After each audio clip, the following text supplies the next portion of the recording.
Hey everyone, Chris G here, and today I want to talk about Hewlett-Packard. Now, one of our most popular videos is our Say No to HP video. And we've gotten a lot of follow-up, a lot of questions from people asking over the years, again, I think it's been probably about a year and a half since we posted it, but basically asking us if our opinion on HP has changed, what we think about it now, have they done anything different, have they improved? So I figured I would give a follow-up video on that one and talk about HP, see if they've changed the way they do business, and if it's worth buying one of their products.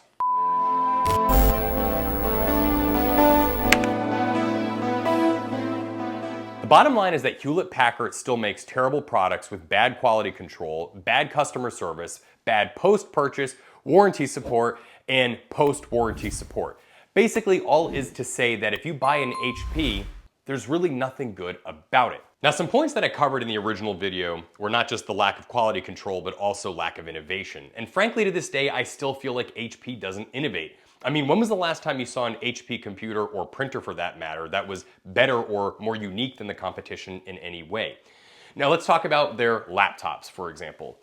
I'm gonna go ahead and split the categories of their laptops into sort of the cheaper entry-level stuff and then the Envy series. There's a little more gradient than that, but ultimately that's kind of where HP stands with their laptop category. So we've seen their cheap laptops come in still to this day for issues with hinges breaking. Basically, the metal hinge breaks away from the plastic.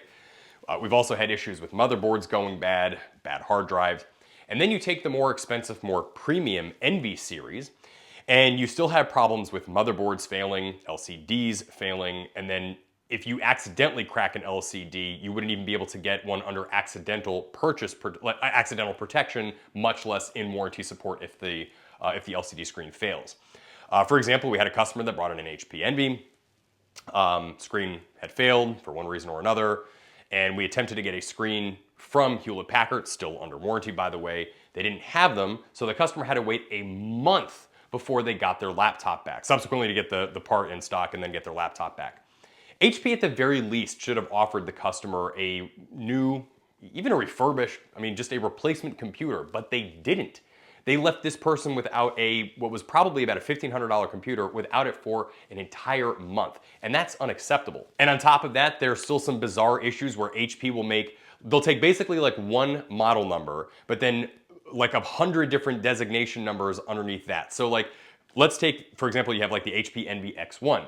Well, even though it's still called the HP Envy X1, there's about 50 different sub-versions of the HP Envy X1, depending on whether you bought it from Best Buy, Amazon, Staples, international versus US customer, this kind of thing. So just because you have an HP Envy X1 motherboard that would work in one unit, it may not work in the other.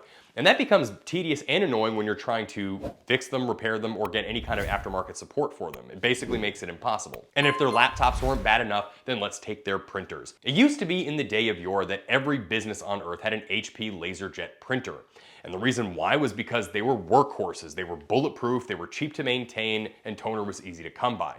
But now most HP printers, both for home and business use, are plagued with issues like rollers going flat, the little gears on the inside breaking, which by the way are made of plastic, also the drums failing and some other kind of nuanced issues like that. And the point is that all of HP's reliability went down the drain. Even worse is their privacy policy. You cannot buy an HP printer, again, both for home or business, with the ability to, basically if you buy an HP printer and you want to scan or copy with it, you have to agree to terms and agreements that states that that when you scan a piece of paper, it will upload that paper to HP, or that page, picture, whatever it is, document, to HP for analytics. And you cannot opt out of this. That is an absolute privacy travesty. HP should be ashamed of themselves, and everybody should know about that. And the bottom line is that not only is that an invasion of privacy, but it's just outright ridiculous.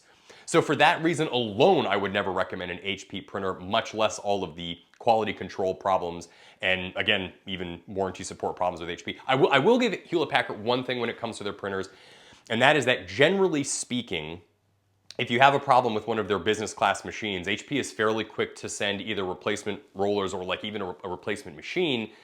You then unbox the new one, put the old one back in the box, ship it back to them. That is nice, and again, HP is fairly good about that. The problem is that if you have a very cheap quality unit and it breaks, like let's call it 3 or 4 times under warranty, by the way, it could be more than that, that's not an exaggeration, you're still exercising downtime because you can't get this printer to work, neglecting the fact that once you get the new printer, you still have to then set that up with all of the computers on the network, possibly install new drivers. It's a hassle.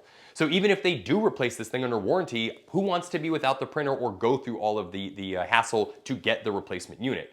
Most people don't. Businesses just want to business. So anyway, they don't innovate. They still have bad support. Their laptop quality stinks. There are a few laptops out there that I think are okay.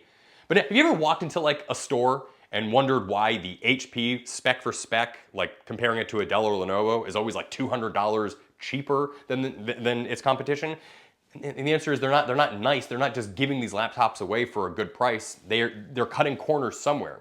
And again, their privacy policy is absolutely atrocious. Basically, you buy an HP laptop and they sell your name, birthday, social security number to Zuckerberg in China, and there you go. That's how they made the extra $200 that you saved from buying a Dell or a Lenovo. So bad innovation, bad customer support, terrible privacy, invasions, and yeah, I need to say more. So yes, I still do not like HP. I don't recommend HP. And if you are if you're looking for a new computer or printer, product of any kind, I would avoid HP like the plague and look somewhere else. So there's plenty of great options out there. Acer, Asus, Lenovo, Dell, Apple, whatever. Anyway, yeah, I hope this video was helpful to anybody in the market for a new product. Just remember, if say no to HP. If your friends are like, oh, what do you think of this HP Envy? Tell them, you slap them in the face and you tell them, no, put it down. And we'll be back with another video really soon.